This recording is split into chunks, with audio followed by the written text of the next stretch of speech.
Hoje nós vamos conversar sobre o capítulo 18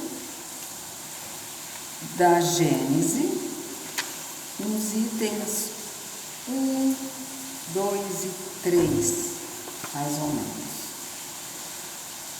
Esse capítulo nos fala sobre os sinais dos tempos. São chegados os tempos. E por que nós escolhemos falar basicamente nesse tema?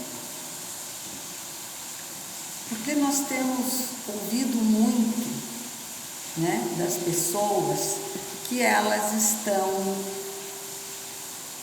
preocupadas, porque está tudo mudando.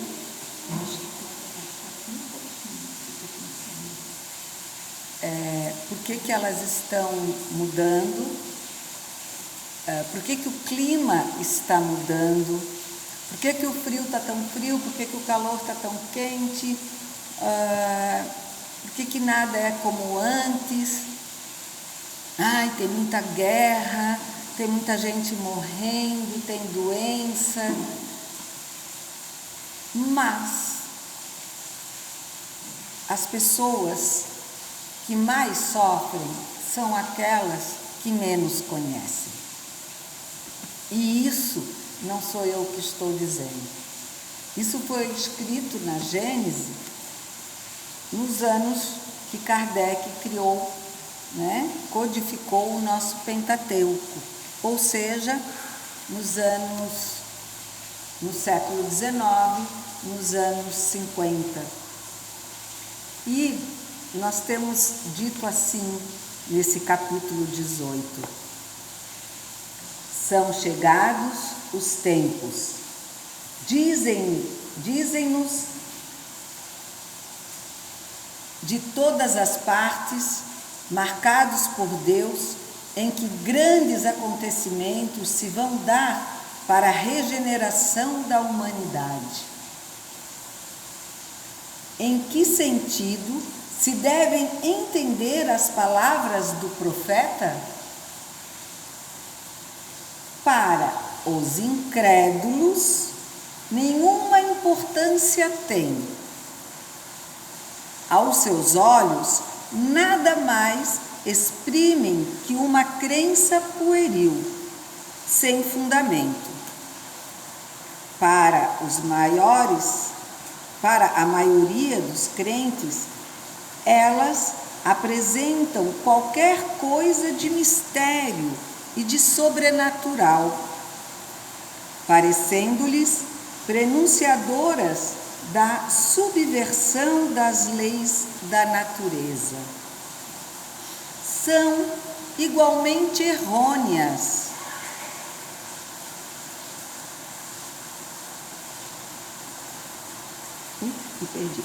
Ambas essas interpretações.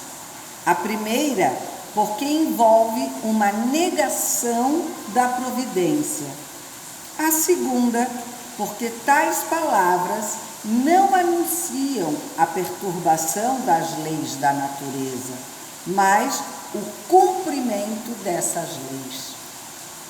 Então, como eu estava dizendo, é necessário que se conheça, que se tenha fé nas palavras do Mestre Jesus,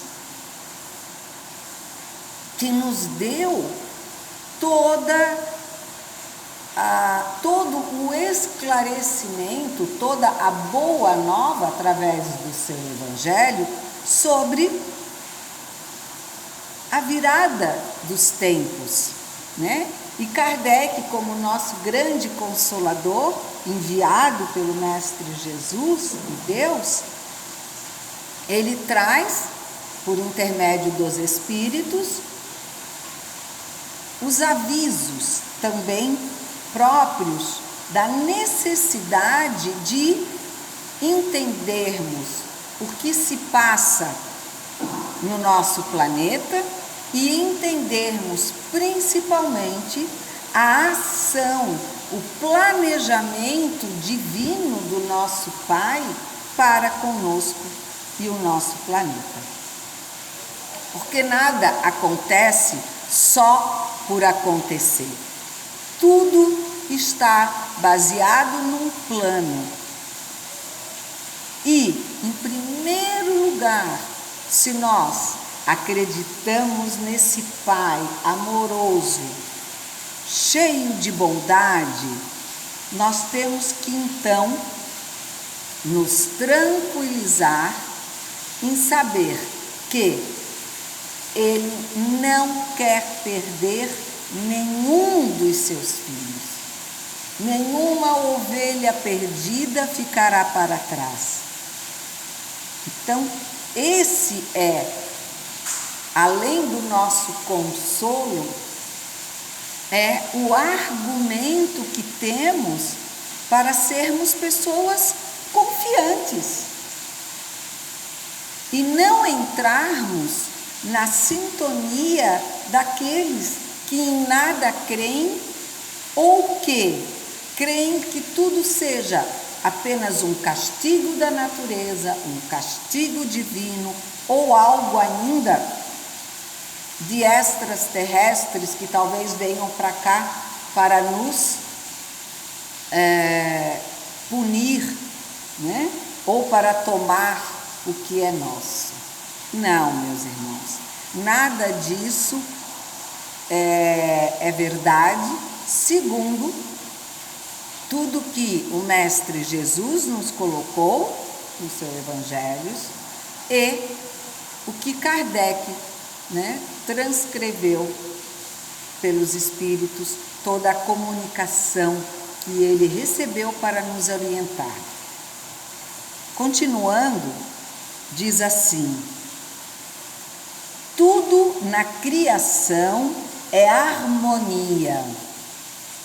Tudo revela uma previdência que não se desmente nem nas menores nem nas maiores coisas. Temos, pois, que afastar, desde logo, toda a ideia de capricho. Ah, a natureza está se rebelando contra a gente, ela ficou com raiva, isso é um capricho da natureza. Não. As leis naturais, as leis da natureza, elas não são caprichosas. Elas existem com razões e significados. A natureza não reage como uma criança birrenta, né? Não é assim. Ela não tem seus caprichos. Ela tem uma lei a seguir. For inconciliável com a sabedoria divina, né? Deus não vai permitir que sejamos simplesmente caprichosos, que a natureza por si só, criada por Ele, né, e pela cocriação do Mestre Jesus, possa simplesmente por um capricho resolver não mais nos auxiliar e nos servir como sempre o fez. Claro que nós temos consequências dos nossos próprios atos, mas isso não é capricho da natureza. Isso é erro nosso e má utilização da natureza. Em segundo lugar, continua: se a nossa época está designada para a realização de certas coisas, é que estas têm uma razão de ser na marcha do conjunto. Como eu falei, não sou eu que digo que tudo tem uma razão, mas sim, é o que nos informa, né, Kardec e todos os nossos grandes amigos da espiritualidade maior. nós precisamos perceber que, como nos diz o capítulo 19 do item 7 do nosso Evangelho, a fé necessita de uma base, e essa base é a perfeita compreensão daquilo em que se deve crer. Para crer, não basta ver, é necessário compreender. E por que essa compreensão se faz necessária? Porque é como eles falaram, não basta a gente decorar o Pai Nosso. Nós precisamos entender, compreender, trazer para nós aquelas palavras, os seus significados, para que realmente consigamos ter essa oratória com o Pai, essa conversação, esse pedido e esse agradecimento que fizemos, por exemplo, ao proferir o Pai Nosso. E assim é com toda a nossa obra.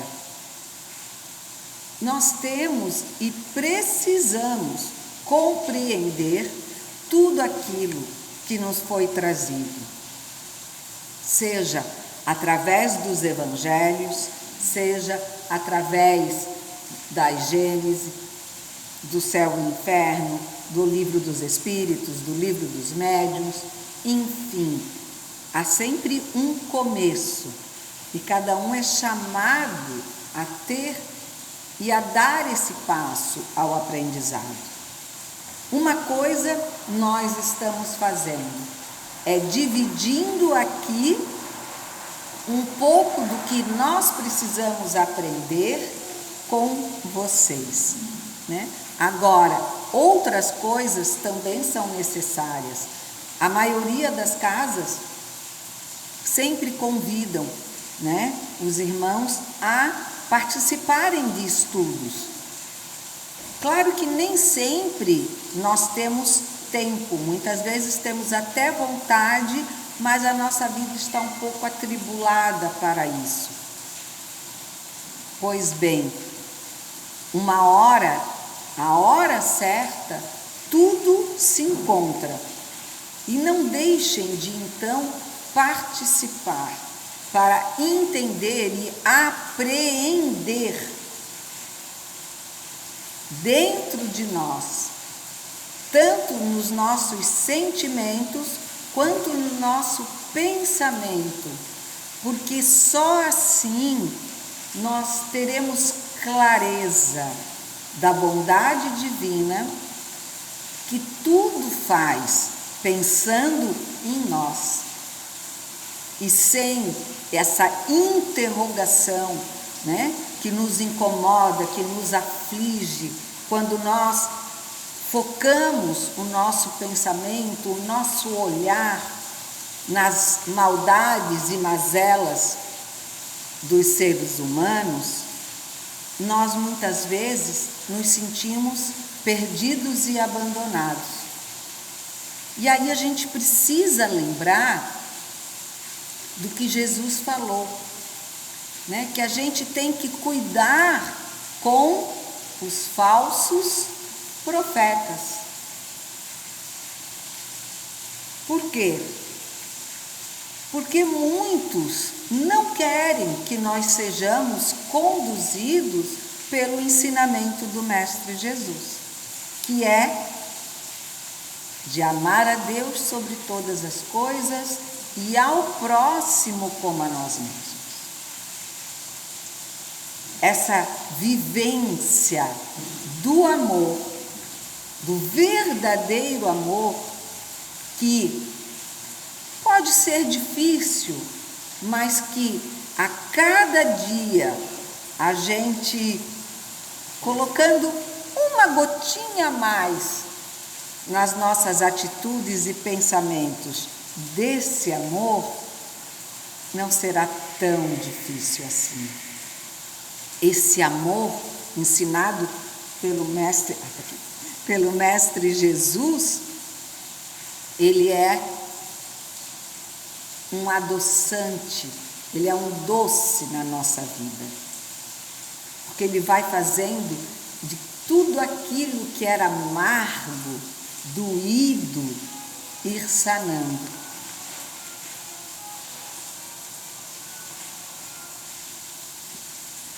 Por isso, a necessidade de entendermos e de não cairmos, entre aspas, na tentação desses irmãozinhos não tão esclarecidos ainda, mesmo no nosso tempo, sobre as verdades desse amor, desse Deus Pai e bondade e desse irmão mestre maior que é Jesus, o Cristo da terra, né?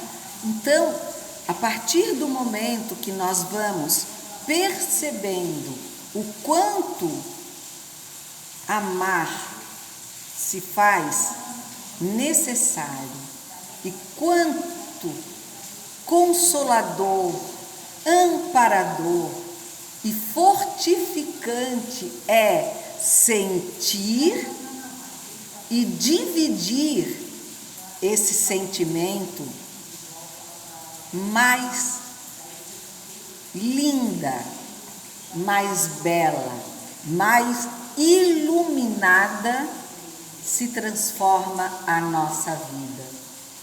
E assim sendo, os caminhos vão continuar os mesmos, mas a luz desse sentimento dentro de nós e para fora de nós vai fazer com que consigamos ver com mais facilidade as armadilhas que poderemos encontrar nessa caminhada. E tendo assim, né, os olhos limpos do medo, da dúvida, da maldade, do rancor, das mágoas, cada vez mais a nossa visão será muito mais completa e melhor. E assim nós evitaremos os tropeços, os escorregões, né? Os tombos que tantas vezes nós levamos nessa caminhada, quando ou por estarmos distraídos, né? Ou porque realmente ainda não tiramos esse véu da ignorância, quer dizer, da falta de conhecimento do que esse amor é transformador. E é claro, a partir do momento que nós nos transformamos, tudo que está em nosso redor começa também a se transformar. A partir do momento que eu planto uma flor e essa flor começa a desabrochar, mais gosto eu acabo tendo de plantar outras e outras, e quando eu me deparo, estou com um belo jardim florido. E se o meu jardim está assim tão belo, tão florido, desse amor, provavelmente o meu vizinho, o meu amigo que passa próximo a esse jardim, a esse meu amor, também será tocado por ele. E tocado por ele, pode ser inspirado a também começar a plantar a sua primeira flor de amor.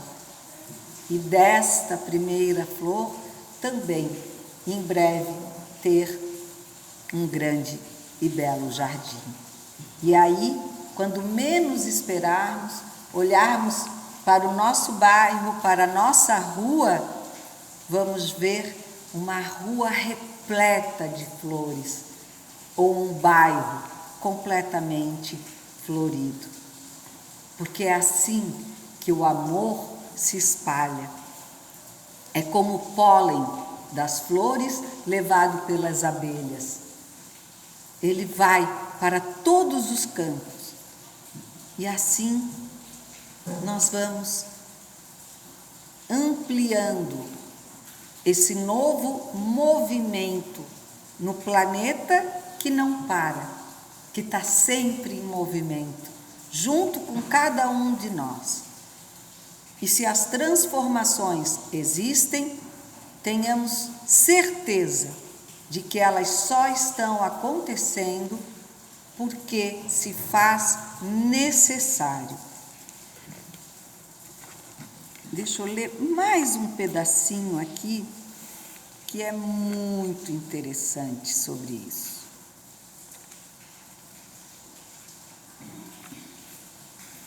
O progresso da humanidade se cumpre, pois, em virtude de uma lei.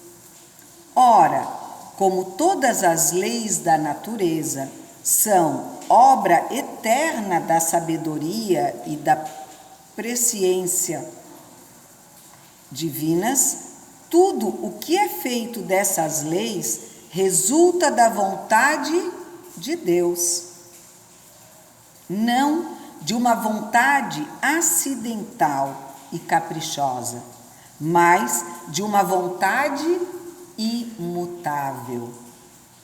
Quando, por conseguinte, a humanidade está madura para subir um degrau, pode dizer-te que são chegados os tempos marcados por Deus, como se pode dizer também que, em tal estação, eles chegam para a maturação dos frutos e sua colheita.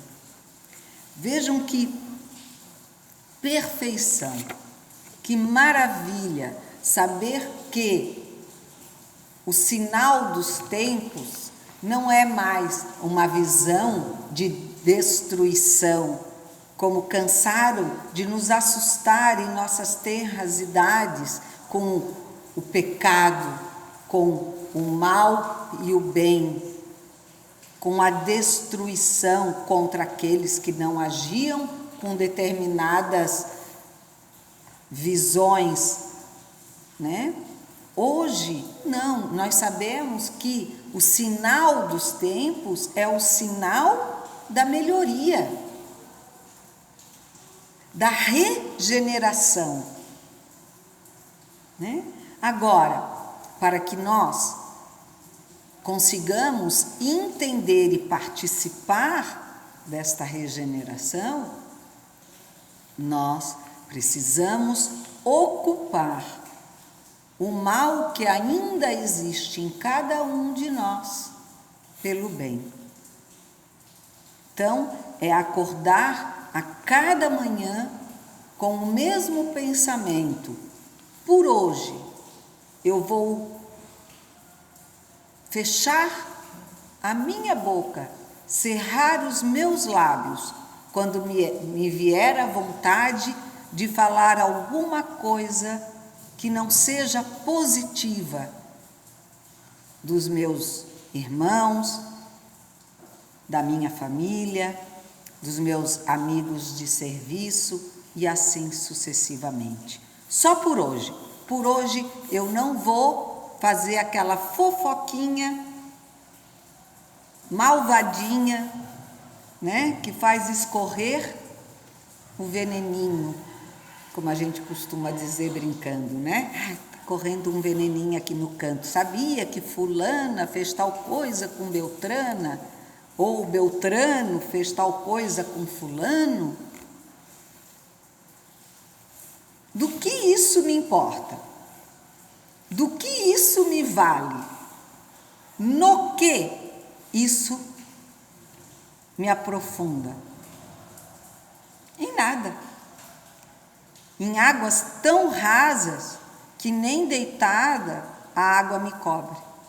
Ou seja, não me traz nada.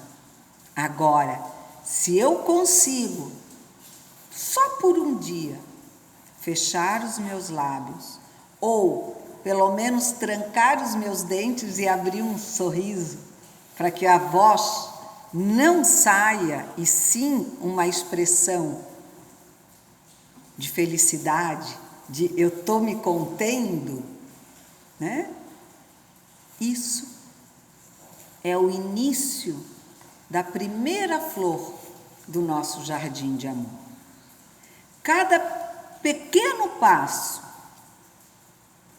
ele pode se tornar um grande passo na nossa melhora íntima, na nossa reforma íntima, na nossa elevação moral, que é exatamente o que se pede para aqueles que precisam se transformar, ser participantes desse novo mundo. Esse novo mundo, ele pode começar agora, só depende de nós, do que realmente acreditamos, de compreendermos a nossa filiação com Deus, a nossa genética com Jesus, que nos dá toda a possibilidade de realmente crescermos. Porque nós recebemos tudo que Jesus um dia também recebeu. Claro, ele levou também anos para se elevar. Muitos, como nós ainda levaremos. Porque uma coisa é certa, um dia seremos crísticos. Um dia seremos espíritos elevados, angelicais, bondosos, plenos. Mas pelo que o Espiritismo fala, isso deve levar 1 milhão de anos para acontecer. E daí, alguém tem pressa? A gente não tem tanto medo, na maioria das vezes, de morrer e deixar quem a gente tem aqui nesse plano? Então, a gente não precisa ter pressa na nossa caminhada espiritual, que é eterna. E que a gente vai, a cada momento, aprendendo, reaprendendo, aprofundando o exercício de amar, de bem querer, de compaixão, e através desse amor transformá-lo em movimento, ou seja, em caridade. Caridade é o amor em movimento, indo ao encontro de. Porque essa é a verdadeira caridade. Aquela que nos faz ir ao outro por amor. E não porque a gente quer se livrar daquele pedinte insistente que bate na nossa campainha todos os dias. E aí a gente pega aquilo que está sobrando em casa, enfia numa sacola qualquer e entrega para aquela pessoa que às vezes não está faminta, não de alimento, mas está com frio, ou está com dor, ou está faminta de um sorriso um bom dia, um como vai. Porque dar o que é de material, às vezes, é muito fácil. Principalmente para aqueles que têm. Mas dar o que é nosso e que a gente não compra, isso sim é ser caridoso. Eu vou dar do meu amor, através da minha atenção, através de um aperto de mão, de um sorriso amigo. Essa será a minha caridade.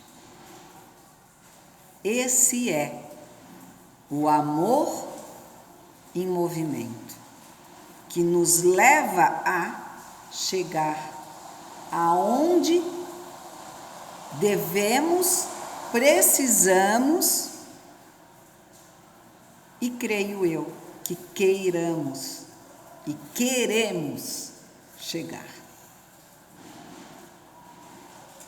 Que é no mais alto degrau da evolução. Então, para encerrar, eu quero repetir o que eu falei no começo, do capítulo 19 do Evangelho segundo o Espiritismo, item 7. A fé necessita de uma base, e essa base é a perfeita compreensão daquilo em que se deve crer. Mas, para crer, não basta ver, é necessário compreender. Que busquemos, então, esse entendimento, essa compreensão em nossos lares, em nossos pensamentos, nas casas espíritas, nas doutrinárias, nos cursos, mas principalmente no silêncio da nossa consciência, que com certeza nos traz o onde, o como podemos ser melhores. Que Deus, nosso Pai e Mestre Jesus, estejam com todos nós e assim consigamos seguir e trilhar com a maior perfeição possível a nossa caminhada. Obrigada a todos.